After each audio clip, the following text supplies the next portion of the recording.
T twenty খেলতে যাচ্ছে এবং এমনটা আগে কখনো হয়নি। সো এটা একটা নতুন উচ্চতায় নিয়ে যাওয়া আমাদের ক্রিকেটকে ইন টার্মস অফ আমাদের দলীয় পারফরমেন্সের ক্ষেত্রে যেটা আমরা বলি। রংপুর রাইডার্সকে অভিনন্দন যে তারা তারা এই মুহূর্তে যতগুলি দল ছিল তাদের মধ্যে সেরা দল হিসেবেই এখানে যাচ্ছে এবং একটা একটা একটা পরীক্ষিত খেলোয়াড়দের নিয়ে সংগঠিত একটা দল নিয়ে তারা যাচ্ছে এবং আমরা আশা করবো যে ওরা ওখানে ভালো করবে। শুধু ভালো করাই না, এটা একটা অভিজ্ঞতা, কিন্তু আমাদের অনেক জাতীয় দলের খেলোয়াড় এর মধ্যে যাচ্ছে এবং সবার জন্য এটা একটা অভিজ্ঞতা হবে। রংপুর রাইডার্স শুধু যে রংপুর রাইডার্সকে রিপ্রেজেন্ট করছে তা নয়, কিন্তু তারা বাংলাদেশ ক্রিকেট বোর্ডকে, আমি তার চেয়ে বড় যদি বলি বাংলাদেশকে রিপ্রেজেন্ট করছে এই টুর্নামেন্টে।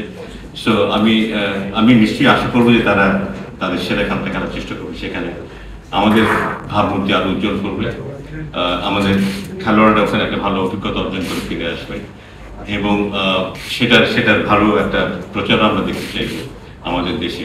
আমরা নিশ্চিত যে এগুলোর লাইভ মধ্যে আমরা কিছু খেলাটা দেখতে পাবো, স্ট্রিম করবে এবং কিছু সেখানে দেখানো হবে।